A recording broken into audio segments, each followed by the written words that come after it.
Welcome to this episode of Summon Your Superhuman. I'm your host, Ria Mestiza, and today we're broadcasting live from the LPZ Method Gym in Melrose Park, South Australia. This is a unique fitness space that also serves as a museum for the first generation of Nautilus equipment. Full range, and I'm the one calling it museum. We have an exciting lineup of special guests. Joining us is Sue Pavia, a multifaceted entrepreneur and physical education teacher. Sue has an impressive history as a former sports health centre owner and gym franchise owner. She and her late husband were instrumental in pioneering the introduction of Nautilus equipment into Australia during the 1970s. We also welcome the dynamic husband and wife duo, Lachlan and Paula Zrim. Both are dedicated strength and conditioning coaches, bodybuilding coaches, and high-intensity training enthusiasts. Paula brings her expertise as the ICN SA Season A 2024 figure champion. You should see her sword. She's a mother of two and also has a background in aerial acrobatics. So stay tuned as we delve into a bit of history and into their very fascinating journeys and the impact of Nautilus equipment on the fitness landscape.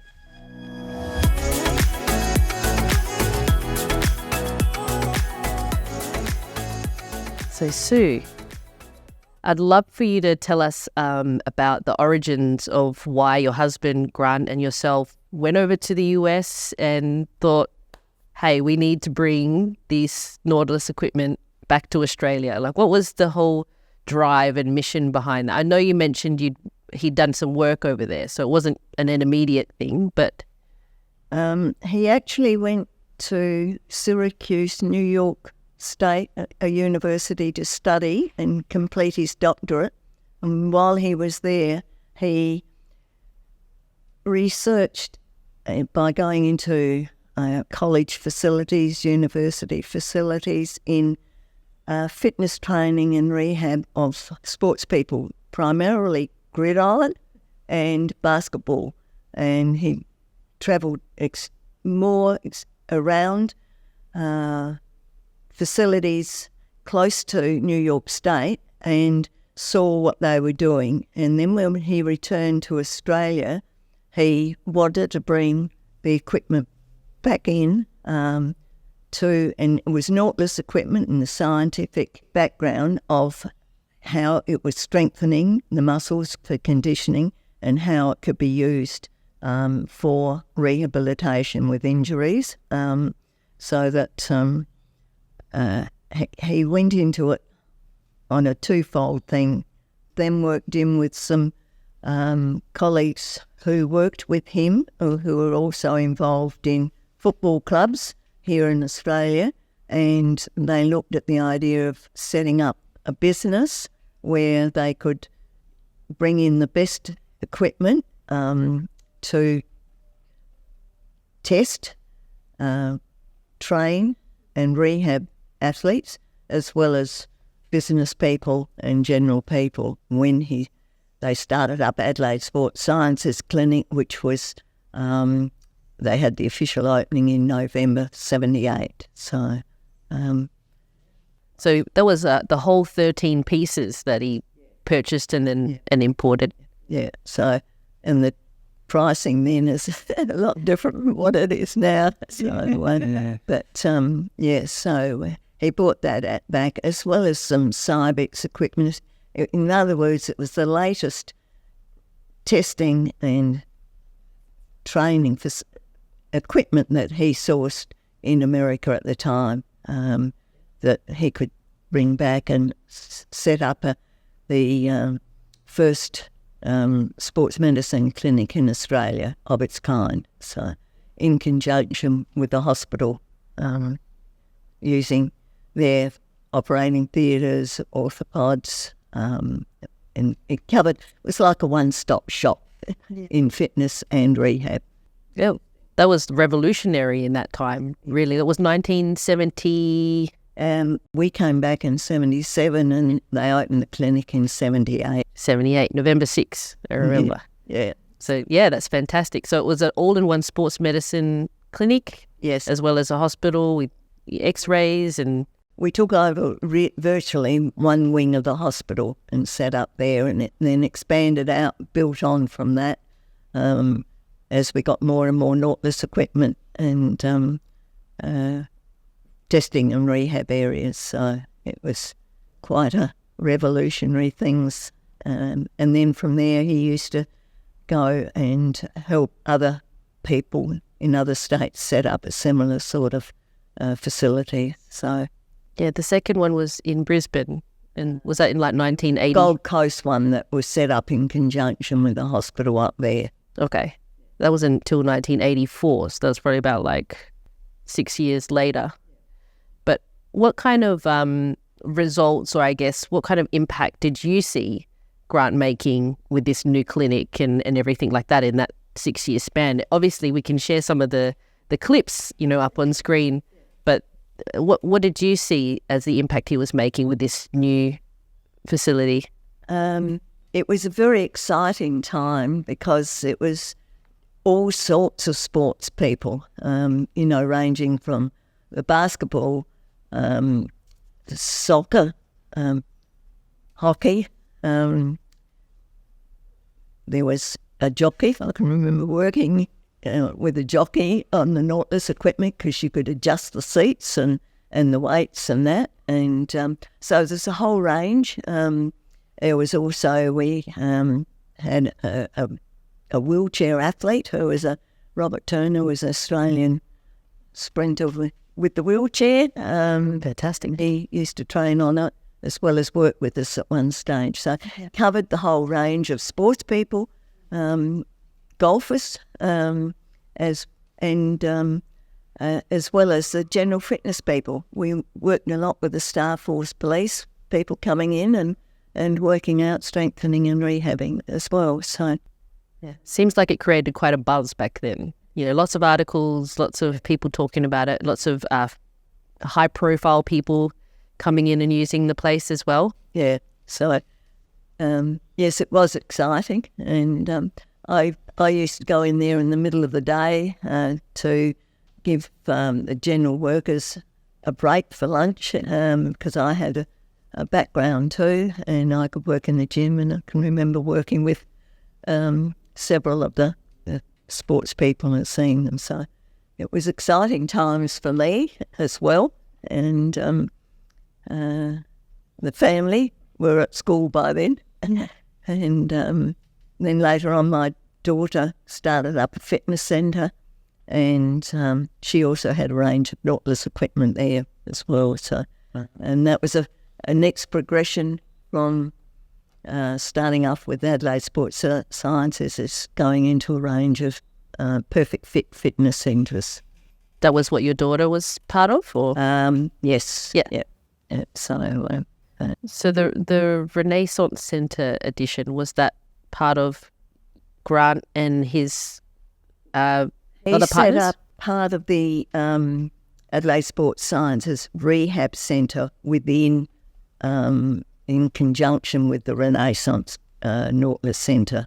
So two directors who started that, Grant worked in with them, setting up that side of it.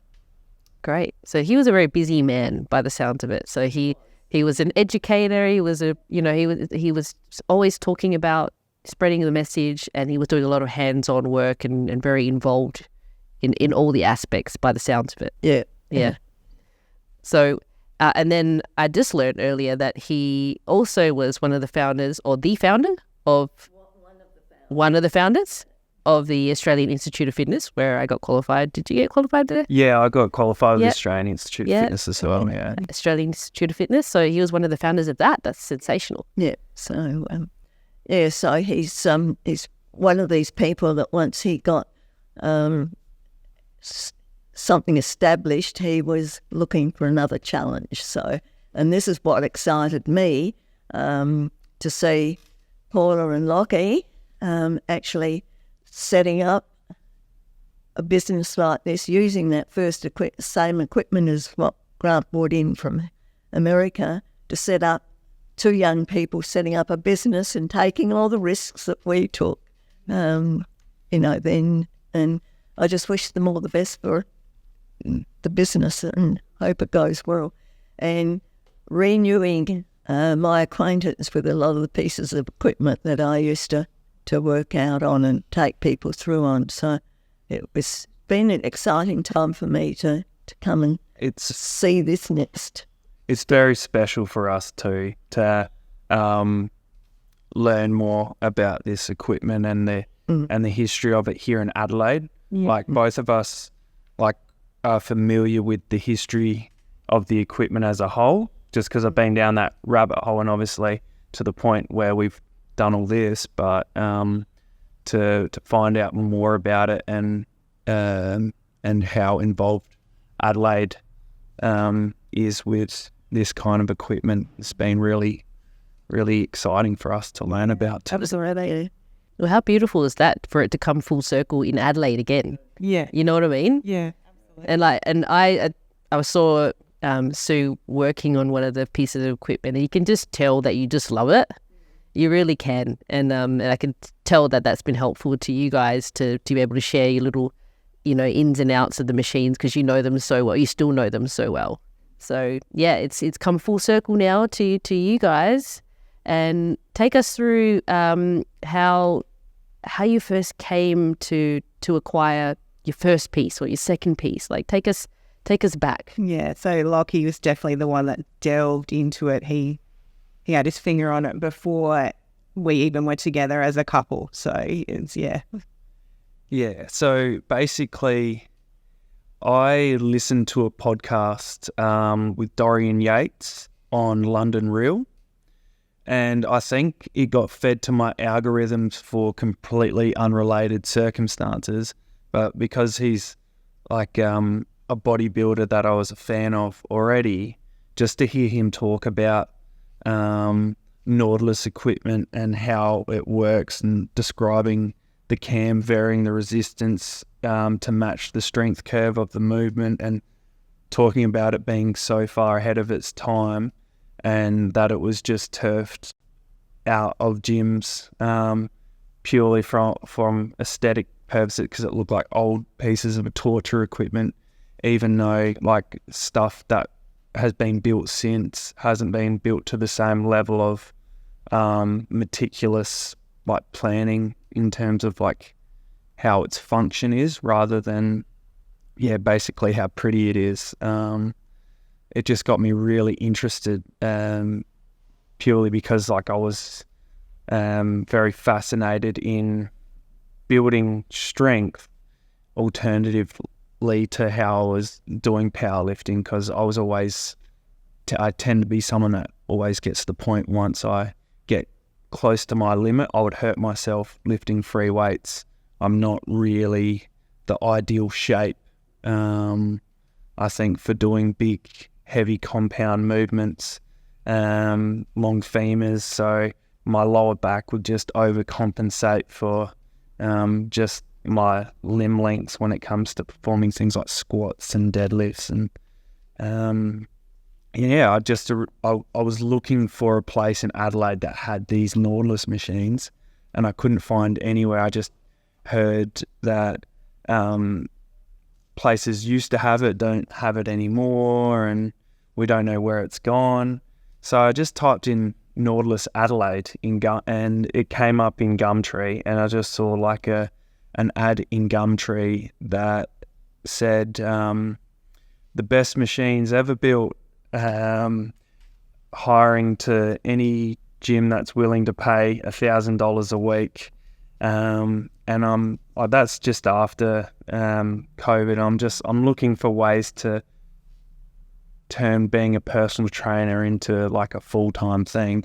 I thought it's a good point of difference. So I went and checked the place out, and it was just dilapidated, and it was just it looked like the filthy. Yeah, it was like a dystopian world of what it would have looked like if the industrial age just kept on going. Like it was just, it just looked like a horror show. So it is the machine instance with like, it was in this Barry's shed that used to be his health centre. Yeah. with like, the old popcorn ceilings just crumbling down. Everything's covered in possum, pee, grease. Like, yeah.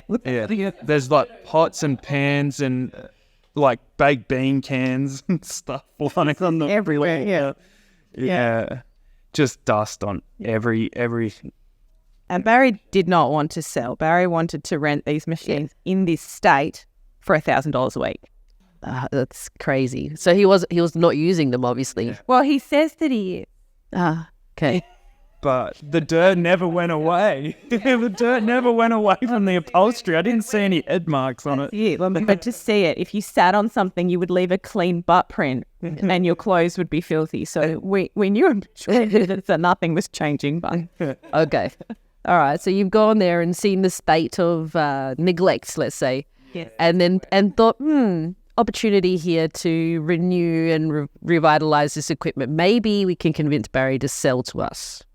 Or to you at this stage? So, at the time, like when I first checked it out, when he was only renting out, like he put me on the equipment. I tried it out, and because most people, if they looked at it and didn't try it, they wouldn't come back. But when he put me on it, and I tried it, and felt how good it felt, and like, this is special equipment. It's just, it looks like a dump. I still like went away from that place thinking that I was a kid in a candy store because I saw the value in it still. But my partner at that time was like, "You're kidding yourself, right? Like, that's disgusting. There's no way you're spending any money on that equipment." So we kind of left it like that. He reached out to me about 6 months later saying that he had 6 pieces in the shed that he was willing to sell cheap.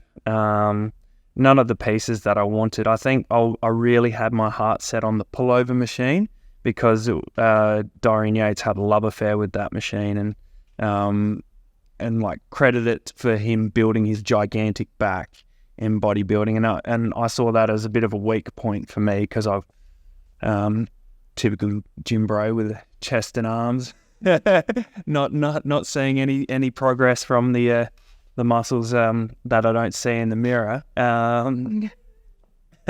So he offered these pieces, and I'm like, I just didn't. I had nowhere to put it. I was still living in a residential house under a veranda, and the space that I had to improvise with free weights because it was just more versatile. I didn't have room for these machines. It'd probably prevent me from training a larger quantity of people. So nothing really became of that until another 12 months later, where he was willing to sell me a whole bulk of equipment, including the pullover. And I went back out there and checked it out again. And I said, I'll let you know. I've got, it's not just a decision that I can make by myself. Me and Paula had only been dating for like a couple of months at that stage, but we were already sort of planning to go into business together. I was studying my PT at that time. Yep. And like we had plans to do something. We just didn't know it was there. Yeah. And so soon. Yeah. That's right. So yeah, the next week I took Paula out there to try out the equipment as well, just to see if she saw the potential in it like I did. Thankfully she did. So we negotiated a contract with Barry because the amount that he wanted then and there, neither of us could have. Yeah, we were paying him off on a monthly basis for these pieces. So he would release one piece a month to us every time we made a payment. Yep. And it would take us that long to get it refurbished before we were ready to take another one. Yep. Yeah, I don't think Barry really expected us to do all this other work to it. I think he in his words, he said that he sold it to us in pristine condition. I think his idea of pristine and our idea of pristine not the same. Yeah, not quite the same. He probably still saw it as the shiny new machines he once bought. Yeah. Probably. Yeah, I think he ignored it quite all the stuff that's surrounding the machines, as well as all the chain grease that was soaked into the upholstery. You told me about that. The oils and everything had seeped in, and Oh, yeah. Like literally pulling them apart. Sometimes you take out all the bolts and you're like, why can't I get this seat pad off? It was like glued down with grease. goodness. Now, the reason why we're talking about grease is because if you probably can't see, but there's chains, so like a bike chain, so they need to be oiled. So Barry probably got a little bit relaxed with how he used to oil them and maybe make a little bit of a mess. Yeah, a little bit. I think he got a bit. Yeah, he used to tell us that motor oil was the best thing. So he would pour motor oil on the chains. Right. Yeah. Okay. Somehow made their way into the upholstery. It was almost as if he was pouring the tin of motor oil on the upholstery itself. It was that filthy. So what oil did you use back in the days to keep the chains oiled? No idea? No, but I can remember them at some stage having to take the chains off and cleaning them all up. Yeah. Dunking them and cleaning them up and then re-oiling them and then replacing them. But that was not my scene. That's totally fine. Not like these girls and Rocky. Yeah, for sure. So it sounds like it worked out quite well, really. Like you acquire a piece, you refurb it, and they've done an amazing job at refurbing them. They look brand new. So you get a piece, refurb, new piece. So this went on for, let's say, 2 years. 2 years, yeah. Cool. Yeah, we set ourselves a goal of, like, before we got the next machine, we'd have that machine done. So, like, every moment of spare time we had, we were working towards it, playing our roles in refurbing and, like, pulling out thousands of staples to get rid of When he says every spare moment, literally, like we didn't have a weekend for 2 years. I'd be on my sewing machine till midnight on the weeks that we were trying to get the upholstery done. We did what we had to do to get it done and then get up and train a group in the morning and then go to work and then, Yeah, it's quite a journey, because, you were a trainer in a commercial gym and you were working a full-time job still, as well as doing that. Training group in the morning and, building on from there. Yeah. Like, I personally believe that I don't think there'd be any two people out there that would have had the skill set as well as the patience and drive. Yeah. Like the passion to kind of do what we've done with these machines with the level of work and hours that have to go into might make him look the way they do now. I think beyond the first hour of pulling out staples, I think most other people got F this. Too hard basket. Yeah. No, you guys have persisted and now the results are here. Like, honestly, these machines are sensational. And as someone who is a gym machine lover as well, like, these machines are top notch. Like, the other generations, they're good. They're really good. I'm a big fan. But these first gen, and now they've got the whole collection, I've just learned. So they've got all pieces. There's nothing like it. There's really nothing like it. Yeah. So, Lucky, maybe let's geek out a little bit about the specs, So bring it back to Arthur Jones, creating this, because he was a bit of a character back then, the mad scientist comes out with this, like, new big blue machine, which is the pullover, which is the most famous machine. And they're like, well, he doesn't have the qualifications to make all of this and all that sort of stuff. But he's actually created something pretty magnificent. So Arthur Jones, if I were to describe him like someone, I think he's almost like an Elon Musk, but with exercise. Just someone that's just on a different level in regards to how his brain functions, and he really rubbed people up the wrong way, I feel, and that's kind of why he's probably not a familiar name in regards to sports science anymore, because he was someone that used to tell strength and conditioning coaches and other people existing back in his day that that's stupid to their face and unashamedly. As well, he was a bit of a misogynist as well. And I think it pretty much discredited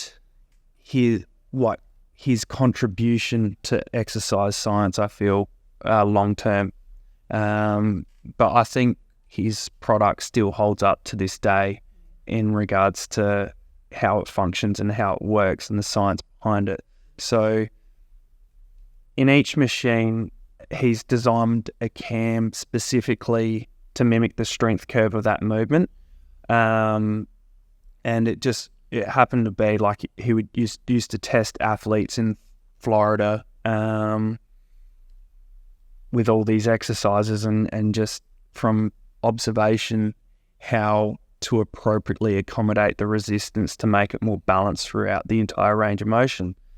And in turn, it makes the exercise itself more efficient and more intense, but it also makes it safer for people, which obviously helped Sue's partner Grant give the nod of approval to bring it over for rehab purposes, because having a balanced resistance, it forces the individual to work against force more than lifting a dead weight as such, and you can't rapidly move the weight, which when you rapidly move weight, it puts it more in your joints, where if you control it, it forces your muscles to work against the resistance more. So that's where the whole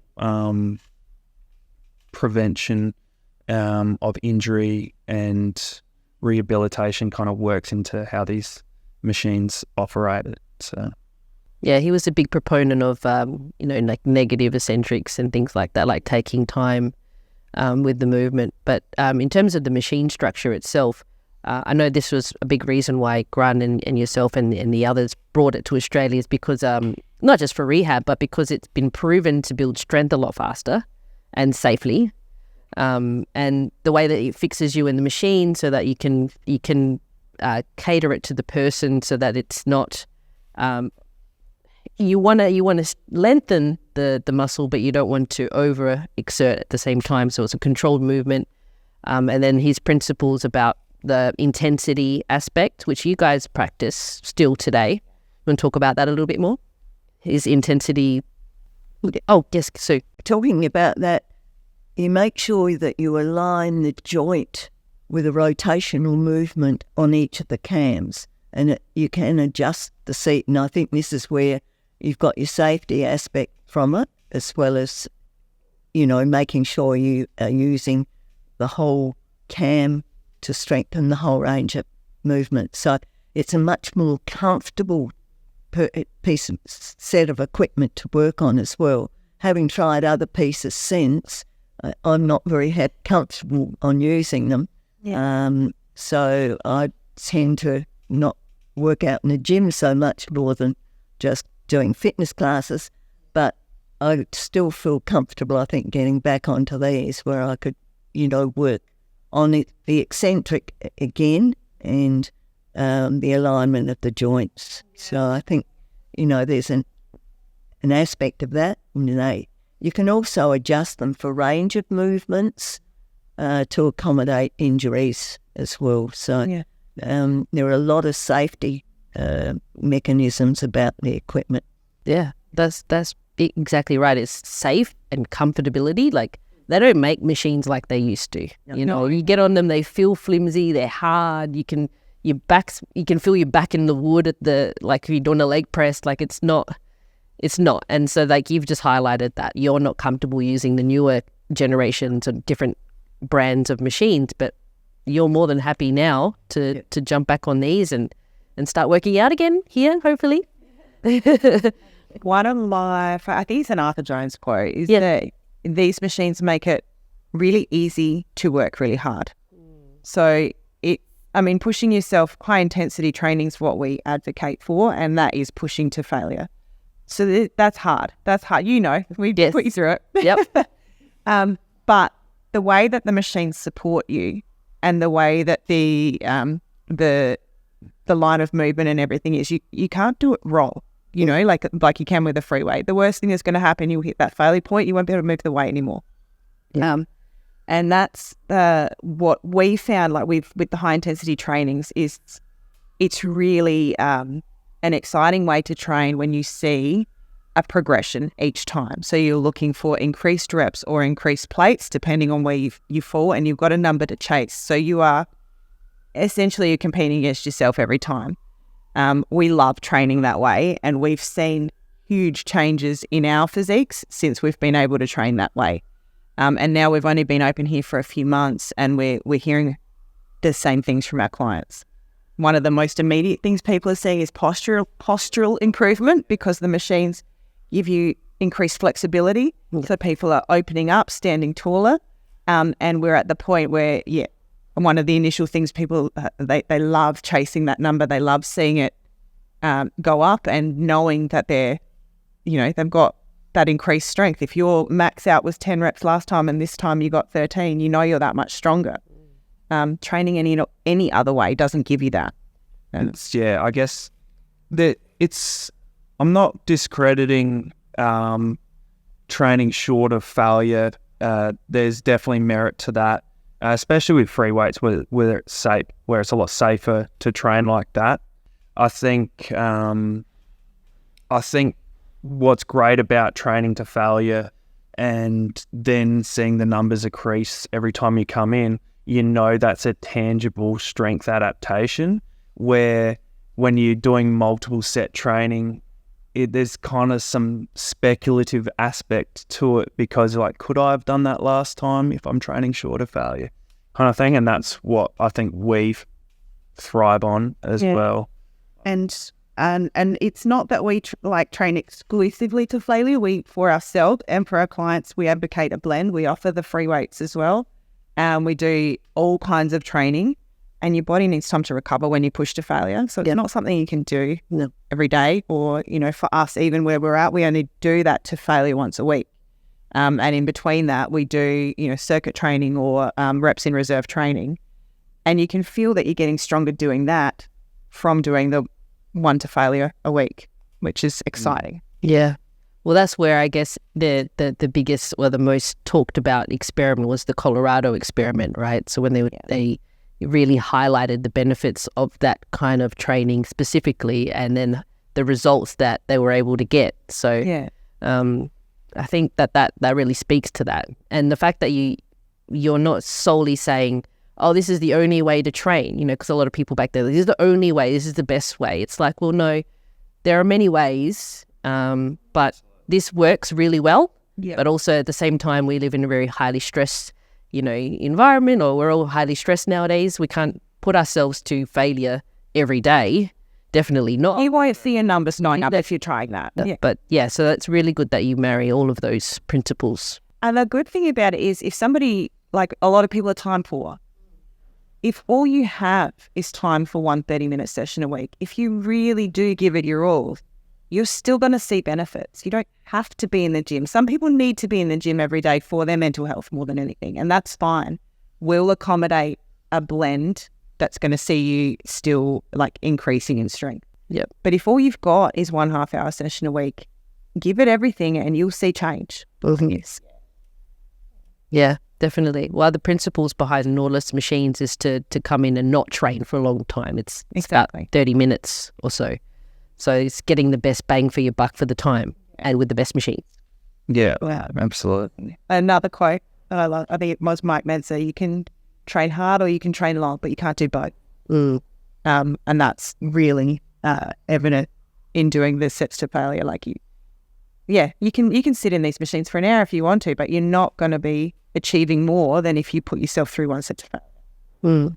Very specifically. Yeah, which I think is why, even back in your generation now, so when you first brought the machines here, it's at least having you all there to take people through in a very specific way for them. All the different athletes, they weren't all training exactly the same. They were all training in their own way and frequency. I think another advantage is you can adapt the program on this equipment to suit the sport, to suit the rehab, you can individualise all the programs because there's such a variety of equipment. You've got the lot there, so you can adapt it to all sports. and all business people, you know. Yeah, like the more that I think about some of the unique pieces that we have, is more like I can think of like how you would accommodate that to a business person. Like, for example, we just recently got our hands on the rotary neck machine, and after using that, it really freed up these little muscles right on the top of my neck, on the back of my head, and how much that alleviated pressure in that area. I could imagine someone working a desk job in front of a computer all day would have it really tight in that area, and it would almost cause them to have frequent headaches and migraines. And I think anyone that's experiencing a migraine or frequent headaches would really benefit from using some of the neck machines here, which you're not going to get anywhere else in South Australia. I think even honestly, people like it's definitely a thing, office workers, but in today's society, how often do people sit like this for hours on end with their phone in their hand? Like it affects everybody. So these machines just opening up the shoulders, opening up the back, and definitely the neck is of benefit to everyone. Yes, I agree. So back in the 70s and 80s and 90s per se, was this kind of feedback also relative to what you would hear back then? Like, were they saying, it's really great for my posture, like I'm feeling these? Yeah, there were a wide range. I mean, even some models came in and worked out on it at times, which helped with their department and whatever. So I think people generally would comment that they felt the benefit in many ways, but back then we didn't have this. Later on, I can remember people coming in with RSI, repetitive strain, from working, with their arms. And again, we'd take them through rehab, with that, and strengthening all the shoulder muscles as well as just the wrist and the arms. So it's equivalent to what you're going through now with the over computers and that now. So, yeah. Well, rehabilitation, strength training, they're all relative. It's you're rehabbing an injury based on incorrect movement pattern or some sort of injury. It's like now we're all sitting like this and crooked, and it's like we're correcting that movement pattern. So, and these machines are fantastic for that. So, I think we've honoured most of. I know we could never truly honour the entire journey. I know there was a period where I came out to your uncle's farm where you guys were refurbing it there, and I was the kid in the candy store in the shed that time, and I was like, oh my God, I'm like loving it, trying all the machines out. It has been such a long time, and I'm like, how you guys going with it? Like, where's your facility opening? And now you're finally here in Melrose Park, and it's just a dream come true, right? Yeah, absolutely. I think from a standpoint of like how much easier it is to clean the machines now. Yeah, not in a dirty farm. Yeah. Really. Yeah, the amount of dust that used to collect on those machines, even though we covered them in like paint, drop sheets, and yeah, just the amount of dirt that would circulate in that shed. It's amazing that we got them here in the condition we did, because it was 2 solid years of doing refurbs up there. It is really a labour of love for both of us, because it has been such an investment in our time. But when they were in that filthy farm shed, we would go up every Sunday or Saturday night, depending on what the weekend looked like. Every time we walked into that filthy farm shed and pulled all the sheets off, both of us would just have this absolute sense of like joy and satisfaction, and seeing that shed get fuller and fuller as the months ticked over. Yeah, it got us excited every time. Yeah. So I don't think if we didn't have that kind of passion, there's no way we could have got to where we've gotten. Yeah. Yeah. No, it's evident. This place, you feel it when you walk in. Maybe because I'm still a kid in the candy store. Like I love this stuff, but we do have to pinch us. I'm a great granny in the candy store coming so having a look at it all. So, and it is still so stable and so strong looking. Yeah, they are unbreakable. Yeah, yes. And you know that they're unbreakable because of what it took to get them apart to redo it. Yeah. So, They have their quirks, but I think doing what we've done over the last couple of years, if there's anyone that's capable of fixing something quickly on these machines, it's us now, because we've literally pulled every single piece apart and put it back together. Yeah. And know what tools are required to do that. So we used to have to get people in to redo them. It was so hard to get these people in to do it, and they were specialised people to come in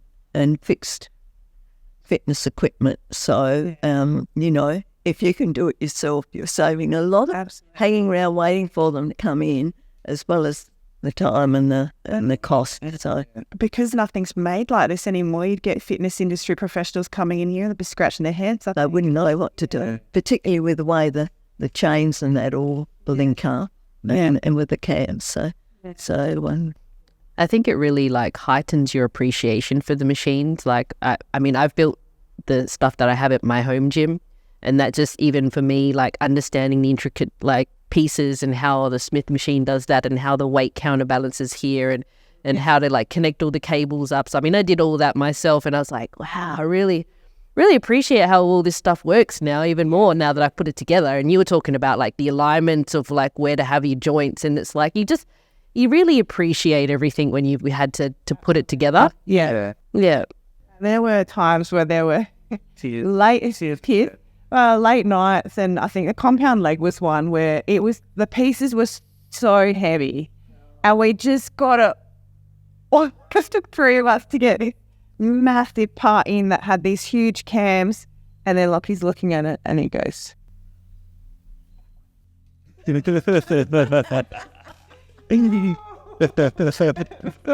was already probably 10 o'clock at night at that point, and we're like, all right, let's big breath. Okay, let's do it. More coffee. I've got to pay credit to people that helped us along the way up there as well. My brother Aaron and my friend Clint. Yeah. What they did for us is so grateful for it. Because it's not their baby, but they saw the passion that we were putting into it and were happy to kind of be involved and help us build our dream in parts of it. And I couldn't thank them enough.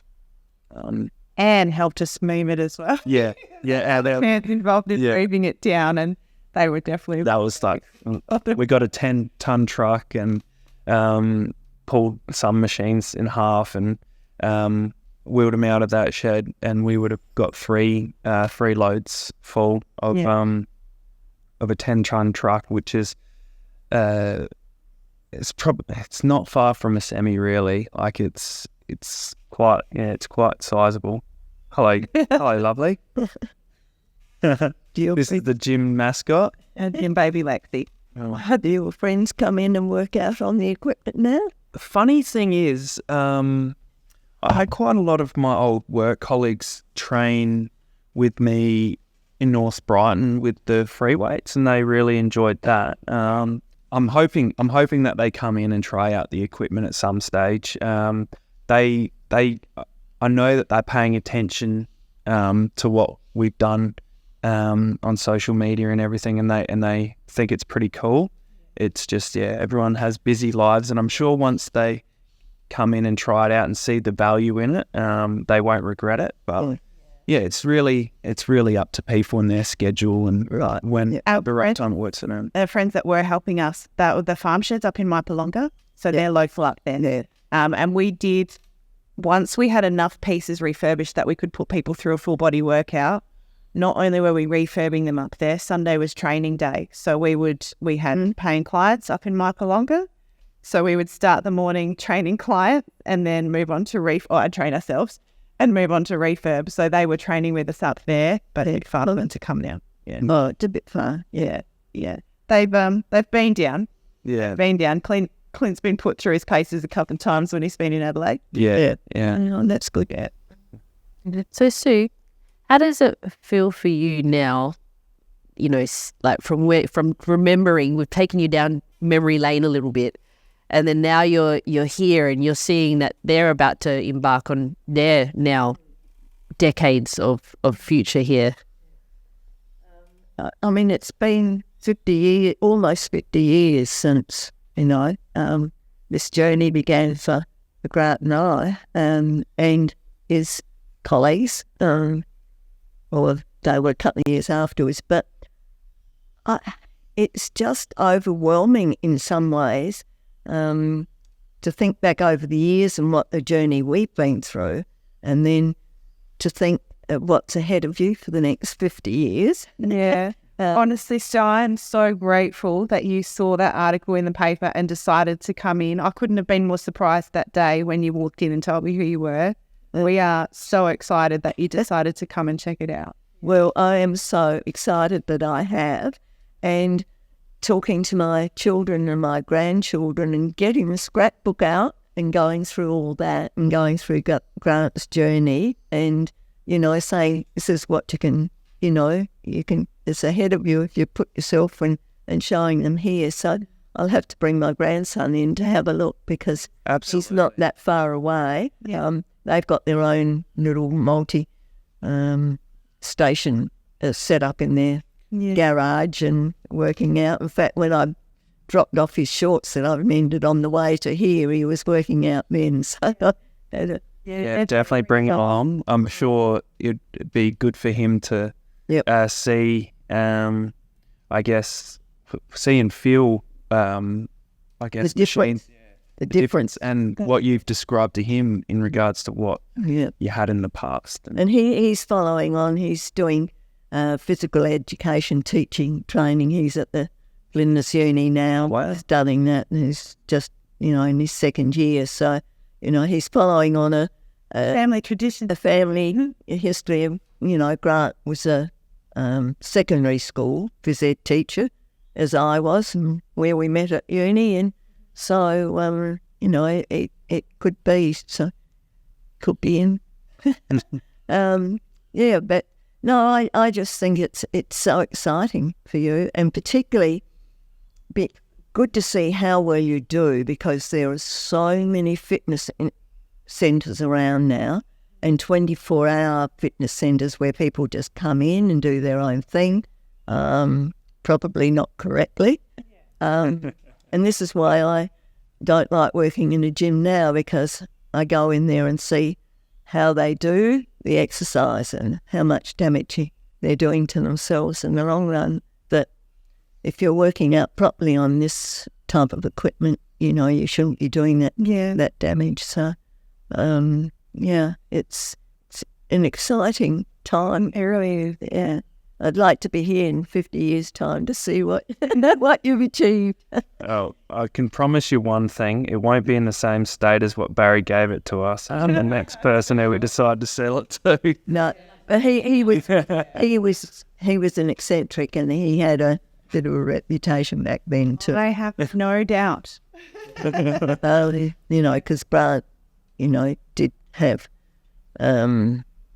time with him at times, or dealings with him, or discussions and that. So, he's his own character, Barry, no doubt about that. Yeah. But then again, so was Arthur Jones. Grant went over to America on several occasions and, chasing up on further things. And he did actually have a meeting with Arthur Jones in his Florida estate, where his wife Terry flew in her own little jet, and then Grant finally met him in with his snakes, with the mice that he fed the pythons and the crocodiles and the elephants and everything on his Florida farm. Eccentric he was. He was a real eccentric, but a genius in the way he's designed. And made this equipment. But so everything can start with, geniuses and people who are willing to go out on their own. Yeah. So, and I think that's the other exciting thing, to see what you guys gals, guys and gals are doing. Wish you all the best. Thank you. So, guys, what would you say is, if you've built the dream? So, what's the mission now? What's your drive now? I think from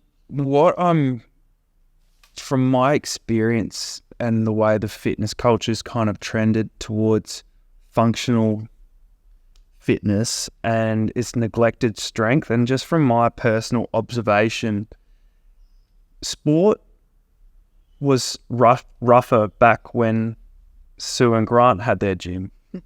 Like, people were shirt fronting in football and lifting their elbows and having some horrific collisions, but injuries are more prevalent in sport now than what they ever were in the past. Because I feel like in the past, conditioning was more geared towards strength, and people's bodies could take the punishment of sport back in those days better than what they can now. Because 1980s footballer was a lot stronger looking unit than your footballers of today. Absolutely. So my mission is to make athletes strong. And look, we're not exclusively for athletes. We have a huge range of people here, and we've kind of found our niche, not niche. It's people that are not comfortable in these 24/7 places, people that are sick of having to fight for a dumbbell at an overcrowded gym, and people who want to prioritize their strength and want a bit of extra support and care and individualized attention.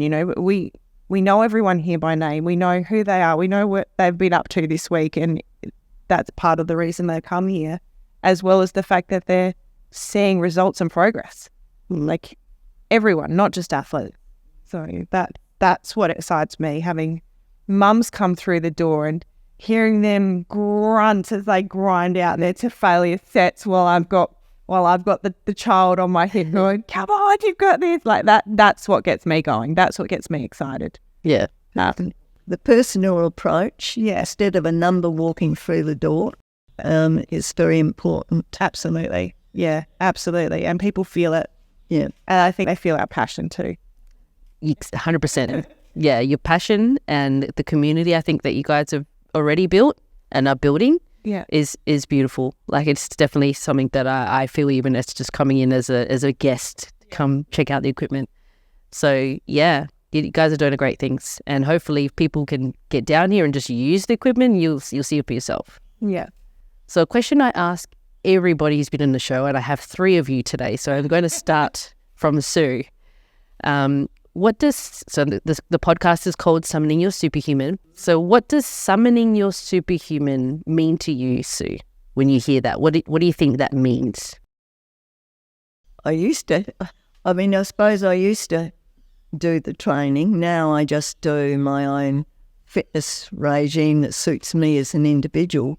But seeing my daughters and my granddaughter and that, they fit that superhuman thing much more than me. I was, yeah. Can I interrupt you there? I don't think so, because if you're a great granny, you're saying, and you're still exercising and training, that's pretty superhuman to me. Like, you're a role model for them. Like, where do you think they get that from? From you. And from Grant, obviously. Yeah, I suppose so. Yeah. And from observation as well, like, you're a very fit, healthy person for your demographic. Like, I know what state my parents are in, and if they had the attitude that fitness is for everyone and you can still do it at that age, they would be in a lot better position than what they are now. Yeah. So, credit to you. Yeah. So okay, you are the superhuman. Okay. Lockie, then what does summoning your superhuman mean to you? I think for me, I'm really, over the last couple of years, like, seeing the value on creating something as a collective, and really valuing being partnered with someone that shares the same goals and passions as me. Like what me and Paula have is so much deeper than surface level. And I'm just so happy that I've found someone that feels the same way about life as well. Oh, you guys. So you've summoned your superhuman just by fighting your Wonder Woman, really. Yeah, like just being so much more comfortable in myself to value the content of like someone's character and just really aligning myself with that above everything else, and just recognizing that, because I know what I was like when I was younger and just how I think oblivious I was, maybe a little bit selfish and self-centered, and just growing up and getting that behind me, and recognizing how great